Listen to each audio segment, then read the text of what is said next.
दोस्तों, मिस्र के सबसे खूंखार और क्रूरतम माने जाने वाले फराओ यानी शासक तूतेनखामेन के मकबरे का रहस्य सुलझाने में कई वैज्ञानिक काल के गाल में समा गए। मिस्र के पिरामिडों के रहस्य से दुनिया वाकिफ है। आए दिन किसी न किसी रहस्य के बारे में जिक्र होता रहता है। मिस्र में कई ऐसे पिरामिड हैं जहां राजाओं के शवों को दफनाकर सुरक्षित रखा गया है। मिस्र की शब्दावली में दफनाए गए इन शवों को मम्मी कहा जाता है। कई बार उन शवों के साथ साथ खाद्यान्न, पेय पदार्थ, वस्त्र, गहने, बर्तन, वाद्य यंत्र, हथियार, जानवर एवं कभी कभी तो सेवक सेविकाओं को भी दफना दिया जाता था। मिस्र में करीब 138 पिरामिड है जो अपने अपने खासियत और रहस्य के वजह से जाने जाते हैं, जिसमें गीजा का ग्रेट पिरामिड 7 अजूबों की सूची में भी शामिल है। लेकिन आज इस वीडियो में हम आपको ऐसे ही मिस्र के एक पिरामिड के रहस्य के बारे में बताएंगे जिसमें आज तक जो भी गया वो वापस लौट कर नहीं आया है। कई ऐसे सवाल हैं जिनका जवाब सैकड़ों वैज्ञानिकों के पास आज तक नहीं मिला। तो चलिए दोस्तों, वीडियो शुरू करते हैं। मिस्र के पिरामिडों में तूतेनखामेन का मकबरा एक कुख्यात अभिशप्त स्थान है।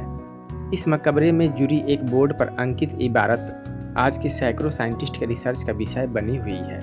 इस मकबरे में प्रवेश करने वाले कई लोग अपनी जान गंवा चुके हैं। 17 फरवरी 1923 को लॉर्ड कैनी खान और उनके साथी हावर्ड कार्टर ने जानकारी प्राप्त करने के लिए तूतेन के मकबरे में प्रवेश किया था, लेकिन पिरामिड रूपी उस मकबरे से जिंदा लौटकर नहीं आ पाए थे।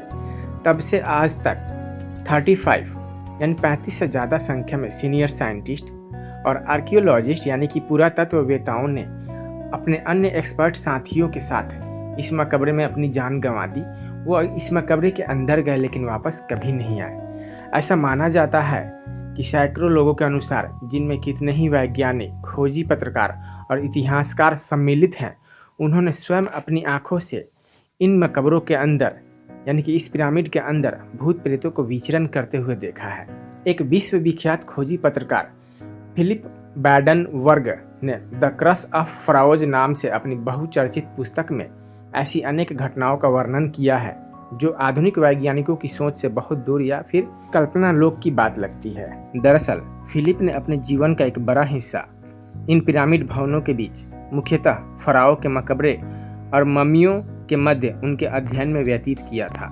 सन 1962 में काहिरा विश्वविद्यालय मिस्र के एक प्रमुख अनुसंधानकर्ता और प्रमुख वैज्ञानिक डॉक्टर इज्जहीन ताहा, जो कि भूत प्रेत, आत्माओं और वरदान अभिशाप जैसी बातों पर तनिक भी विश्वास नहीं करते हैं, उनके साथ एक ऐसी विचित्र घटना घटित हो गई थी जिसका रहस्य आज तक ज्यों का त्यों अनसुलझा पड़ा हुआ है। बताया जाता है कि डॉक्टर ताहा मिस्र के पिरामिडों के अनुसंधान कार्य में जुटे हुए थे।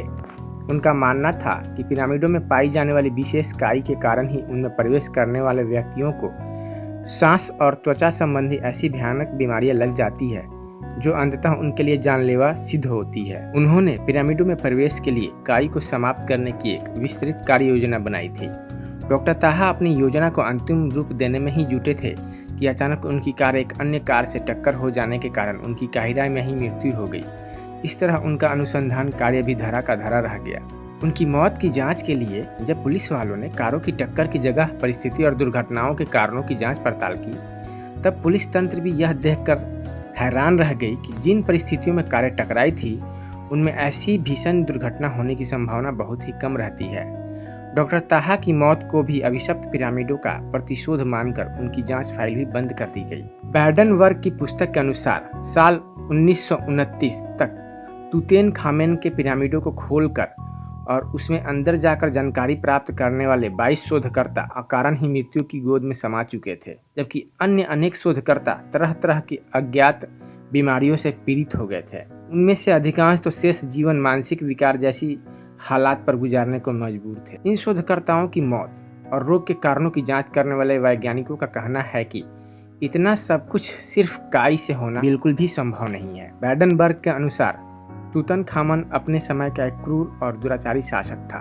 वह रोज एक अविवाहित कन्या के साथ मौज मस्ती करता था और रात भर मौज मस्त करने के बाद प्रातः होते ही उस लड़की के पेट को फाड़कर मार डाला करता था। उसका यह कर्म कई वर्षों तक चलता रहा। संपूर्ण जनता उसकी इस प्रवृत्ति से बहुत ही ज्यादा भयभीत हो गई थी। एक दिन नूर फातिमा नाम की लड़की की बारी आई। वह अपने अधोवस्त्रों के नीचे खंजर छिपा कर ले गई थी। जैसे ही तूतन ने उसके वस्त्रों को खोलना प्रारंभ किया, फातिमा ने उसके पेट में खंजर घोंपकर उसका अंत कर दिया। ऐसा कहा जाता है कि तुतैन के खास सेवकों ने उसके मकबरे का निर्माण कराया था।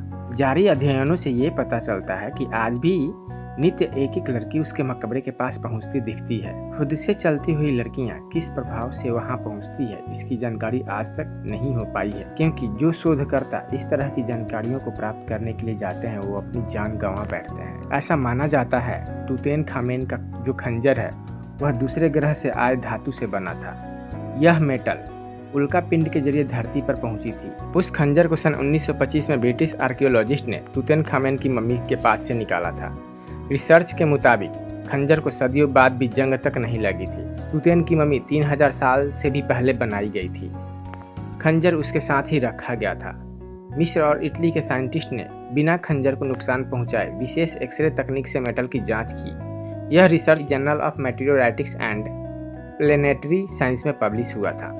मेन रिसर्चर डैनियला कोमेली ने बताया कि खंजर जिस मेटल से बना है उसमें निकल ज़्यादा मात्रा में है। उन्होंने उस समय के मिले उल्का पिंडों की मेटल से भी खंजर के मेटल का मिलान किया। एक उल्का पिंड मिस्र में लाल सागर के तट से 2000 किलोमीटर दूर और दूसरा अलेक्जेंड्रिया के करीब 150 किलोमीटर दूर मिला था।